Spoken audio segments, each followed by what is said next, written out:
Welcome to the Foul Mouth News, where the filters are off and the language is colorful. If you are offended by profanity or vulgarity in general, not to mention political incorrectness, this video is not for you. You have been forewarned. So if you have virgin ears, be prepared because they are about to be violated.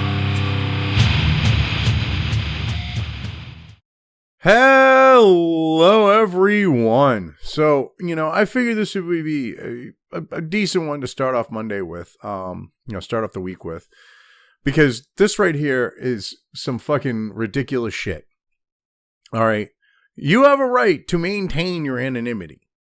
I'm sorry. If these casinos and state lotteries, don't like the fact that you have a right to privacy, they shouldn't be in the game of offering casino, gambling, whether it be, casino games, whether, poker, slots, whatever the case may be, or if, other table games, whatever, even states in regards to casinos, because shit. New Hampshire has got this fucking retarded thing of charity casino bullshit. The only property that was fucking properly zoned for actual casino fucking gambling, that the guy wanted to do an actual casino and restore the property back to its heyday, would be Rockingham Park Racetrack, which is now Tuscan fuck, as I call them. Tuscan Village is fucking retarded fucking shit. I've mentioned this before in videos, have pulled him and some other people in the state pulled some really shady shit. Because to me, that's a fucking, that place is a landmark. It was a fucking military base during World War I. Seabiscuit raced there. First lottery in the nation was held there after they were, the federal ban on them was lifted. All this shit, major historical place. Only place zoned for actual fucking gambling. Okay, so we have charity gambling here. So you have states getting into casino gambling and shit, using stupid justifications like, oh, it's for charity, even though they get a cut. Shit like this, where they're now in this game with the casinos, and the casinos and the states don't want to fucking pay out. So what they're doing is what happened to this guy. Now bringing back things around. Okay.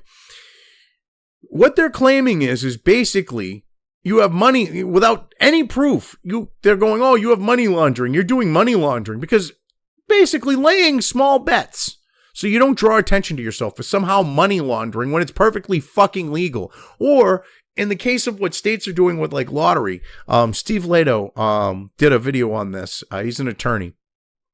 It's on YouTube. I don't know if he uploads anywhere else. But there's this woman in Texas, and I had read the article, and then I saw his video, because which it worked out, because I wanted to see, a lawyer's opinion on it.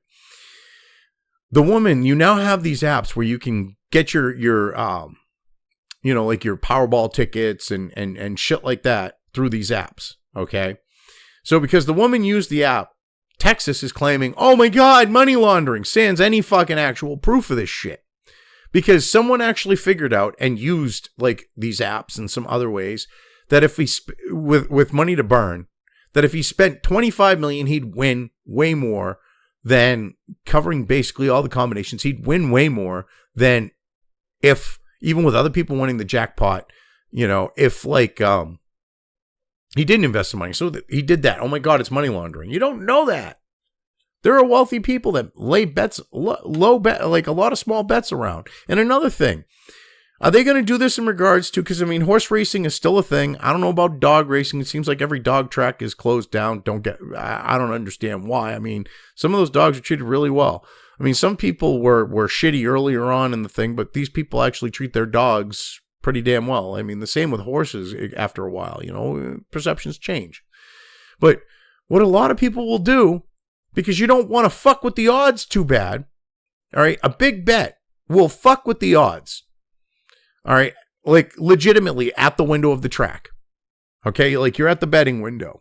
If you bet, say, a bunch of small $20 bets as opposed to a shit ton in one bet. So say you want to bet $1,000. You betting that $1,000 in a lump sum is going to sway the odds more on that board than if you were to take and gradually put out, or even say, give me 50 tickets at $20.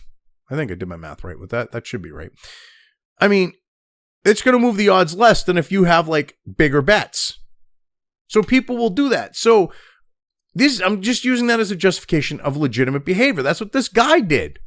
It's the same principle. If you go to a sports book and you put down big money, that's going to sway the odds more than if you lay out smaller bets.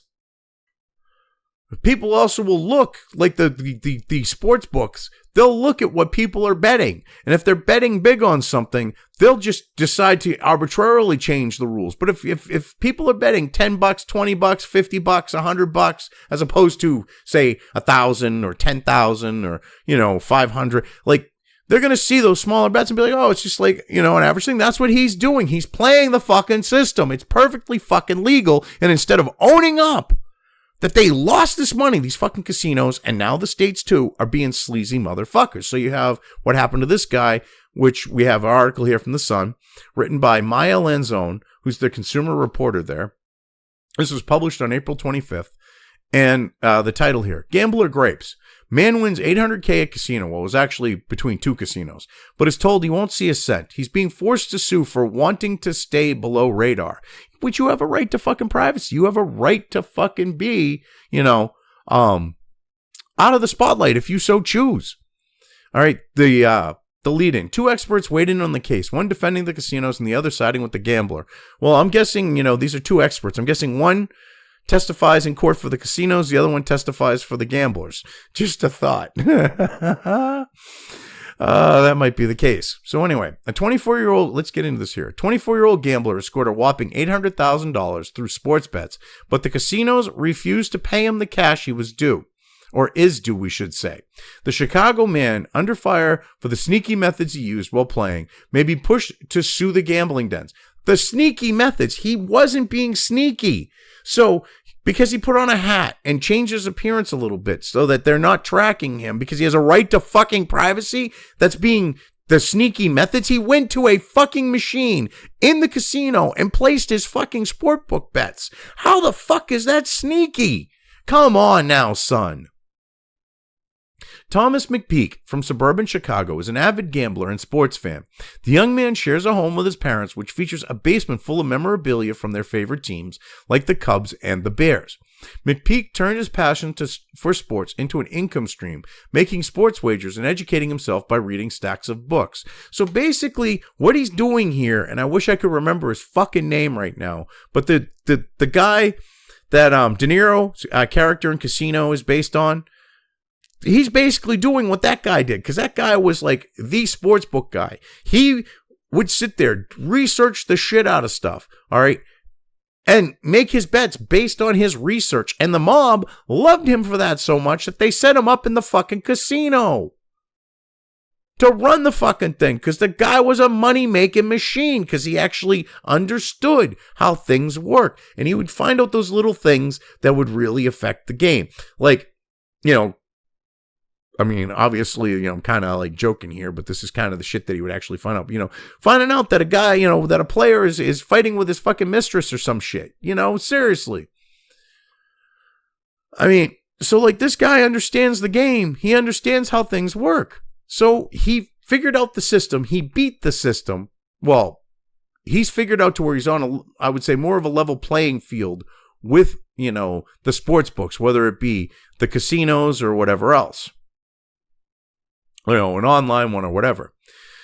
So anyway, it was a calculated attack where I thought I had an edge, he told CBS News. McPeak made countless sports bets last year, including complex wagers on football games called parlays. Now, a friend of mine we used to call Fathead, he was good with the parlays. That guy was fucking good with the parlays. He was one of those guys, all right, who did good with betting, all right. God rest his soul. Yeah, drugs kind of took him. You find out people that that you haven't seen for a while.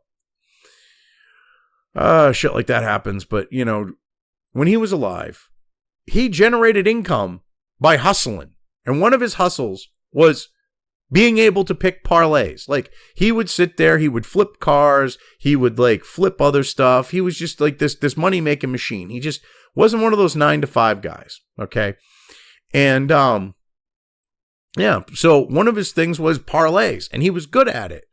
I mean, there are people that are like autistic with this shit, and they don't like that because the idea is these casinos are hoping that no one wins because they want to keep every fucking dime. And in regards to the states using this fucking bullshit thing of money laundering, okay, it's going to take a shit ton of money to fight the state or fight a casino, take them to court.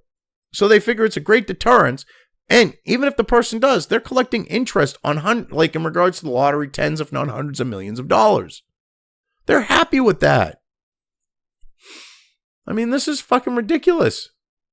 That they're using laws that were intended to stop, say, the mob, using casinos to launder money. So somehow you betting on stuff when the casino, when the odds are in the casino's favor, somehow you betting on stuff is money laundering. But them, the law wasn't originally intended for them. No, not at all. No, it didn't matter that the mob had taken over Vegas and Atlantic City and had all these underground fucking betting rooms and shit like that, ran numbers.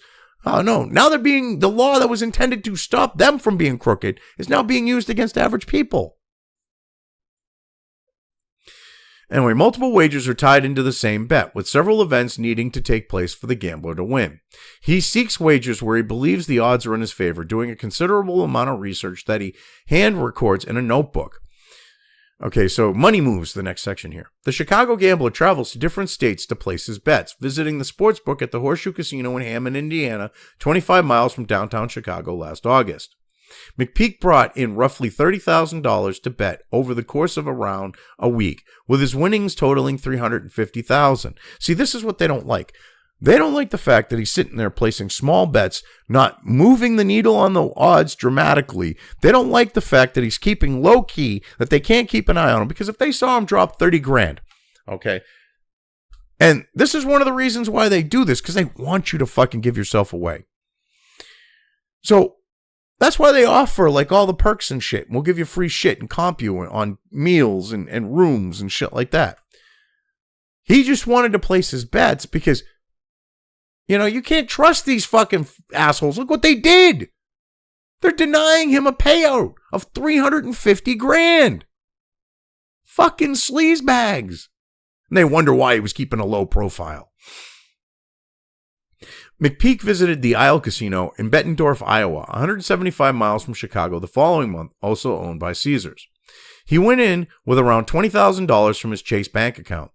I sat at the kiosk for 4 hours just punching in my bets, bet after bet, after bet, after bet, after bet, said McPeak. While the Chicago man and other experienced gamblers believe they can gain an edge while sports betting over time, it's not easy. It's not like I can just snap my fingers and just make the bets win, said the 24-year-old. They still have to win. Right. And the thing is because they don't like the fact that he's got a system that's working for him. That's why they're claiming what they are. Anyway, sneaky. Well, the majority of McPeak's tickets were not winners. A number of them did win big. Excuse me. However, when the gambler was ready to cash in, the casinos refused to honor his wins. Which is bullshit. I mean, basically, they're like, well, we made money off. Fuck you. We ain't paying out the $350 grand. I mean, this is like with the slot machines. A slot machine registers a win. It's witnessed. And they're like, well, it was a mistake. These fuckers are screwing us out of our winnings if we do win. And they're getting away with it. And now they've got this catch-all of, oh my God, money laundering. I mean, this is ridiculous. So yeah, like I said, however, when the gambler was ready to cash in, the casinos refused to honor his wins. The Horseshoe Casino would not hand McPeak the $350,000 he was owed when he showed up in October, as Caesars had voided the tickets and referred him to the house rules. Well, here's the thing. You are not the arbiters of what is illegal or legal. You had to give him the $350 grand, which means he had to go and file for the tax shit. He had to put the tax shit in, Which, if it raised red fucking flags, the feds would look at it, you fucking assholes. Which is why this is bullshit. Because he's coming in, he's saying, I want my winnings, give me my 350 grand, and they'll deduct the FICA out of it. They'll deduct, the federal income tax, yeah. They'll deduct that. If he wants them to. So, he's not trying to be shady. He's like, yeah, I won 350 grand. And they're like, oh, embezzlement, money laundering. This is ridiculous. Anyway, similarly, Isle Casino turned McPeak away when he returned to collect approximately $450,000 from his winning tickets. At the Iowa casino, the gambler was handed a printout outlining its structure and anti-money laundering policies, as well as repeat wagering rules. Which, repeat wagering rules is bullshit. They cannot decide that you can't fucking sit there and put multiple fucking bets on something. See, they don't like that because they want to be able to fucking rig the odds. And if you've got fucking whales betting on something, they're going to fucking rig the odds into their favor. They don't like it when they only see small bets. This is a fucking scam. This is bullshit. Anyway, like many other gamblers, McPeak takes extensive measures to maintain his anonymity and keep a low profile. I'll switch up disguises, sunglasses, he said. I'll hide my hair in my hat. I'll put it up in a bun. The 24-year-old also places a series of smaller bets at a kiosk rather than one large bet with a clerk at the counter, aiming to prevent his bets from being rejected. But it's more than that. That's the thing. It's way more than that. Okay, it's about not causing the fucking odds to fucking swing fucking rapidly and wildly. I mean, but, let's not mention that. Anyway, the Horseshoe Casino in Indiana banned him and voided his wagers, while the Blue Chip Casino in Michigan City, Indiana, 45 miles east of Chicago, paid McPeak before banning him. Right, because they knew they knew they got legitimately fucking played. He was the better fucking the better gambler in this particular instance, and they didn't want to deal with the bullshit that Caesars is going to deal with. At least he's got that money to fucking sue. Anyway, so yeah, they paid me a check of $127,000, said the sports bettor. They got beat. I won the bets. The 24-year-old brought his complaints to state gambling regulators in Indiana and Iowa, but neither state sided with him. Well, of course not. Why would they side with him? They're going to side with the fucking casinos because they're doing the same exact shit when it comes to the lottery. They don't want to set a precedent that they would then themselves have to follow. Anyway, expert opinions. Experts have differing views on McPeak's case, some siding with the gambler and others defending the casinos. Scott Morrow, who formerly worked for Las Vegas casinos and currently teaches gaming at the University of Nevada in Vegas, felt as if McPeak was in the wrong. He told CBS News, see, guy worked for the casinos. He's a casino bitch. Of course, this supposed expert is going to say, oh, yeah, the casino. Yeah, fuck you, dude. Anyway, he went around, tried to circumvent the system, circumvent the house rules, and actually drive across state lines to circumvent it, said the expert. Oh, my God, he's using the fucking Kyle Rittenhouse fucking argument. Are you fucking kidding me? He's using the bullshit Kyle Rittenhouse fucking argument of across state lines. It's not illegal to go gamble in another fucking state, you stupid fucking retard. Holy fucking Christ. So I guess everyone who goes to Vegas to fucking gamble, all right, where you're from, you work for the casinos, okay? All right. They decided to go across state lines to circumvent house rules by your own fucking retarded logic. Holy fucking shit. What a fucking moron. What you just said is one of the most insanely idiotic things I have ever heard. At no point in your rambling, incoherent response were you even close to anything that could be considered a rational thought. Everyone in this room is now dumber for having listened to it. Yep. I award you no points, and may God have mercy on your soul. Because you are a fucking retard, dude. Fucking complete fail. You fucking loser. That was accidental with the horn. I thought I switched back screens on my stream deck. But it worked. Anyway, so I have a tough time finding sympathy for his case. Excuse me, asshole. Did anything he do, was it illegal? He placed small bets, which the whole reason why you fucks are against the whole small bet thing. Again, I've explained. This is so fucking ridiculous. Anyway, on the other hand, Eli Fustel, who has written several books on betting, sided with the younger gambler. I've never seen a situation like this before, he said, defending McPeak due to the timing of when Caesars voided his bets. If Caesars had decided before the first game was played to void all the wagers, that would be fair. That would be saying you've broken the rules, said Fustel. When they saw that they didn't win, when they waited to see if they'd win before they voided him, that's where the problem is. The clear answer is Caesar owes this. Yes. He fucking sat there. And to me, there should be laws, okay, like federal laws against the fact of, you can't bet small bets, shit like that. Excuse me, fuck you. I should be able to bet however I fucking choose. If I want to go, okay, we're back with the horse track with Rockingham Park, which I mentioned earlier. My grandfather, okay, one of the things he used to do when I was a little kid, all right, it was like a fucking, grandfather, grandson fucking type of thing. He would take me to Rockingham fucking Park. I learned about gambling at a very young age. I was 6 years old when I started going to the track with my grandfather. We would take the trip to Rockingham Park. My mother would give me money to bet on the ponies. I spent more of it on like stuff, food, and concessions and shit. But I would look at the odds and like I got taught stuff. I knew how to do perfectas and trifectas and quinellas with a box. I learned all that shit at a young age. So I know gambling. I'm not a gambler, but I understand it. My family, it might be a bit of a gambling thing with my mother's side of the family. Just a slight gambling thing. But yeah, so I learned about the fact of like, placing large bets will fuck with the odds, whereas small bets, incremental bets or smaller bets all placed at once even won't change the odds that much in a different favor. I learned this shit as a child. That's what they don't want when it comes to, say, sportsbook.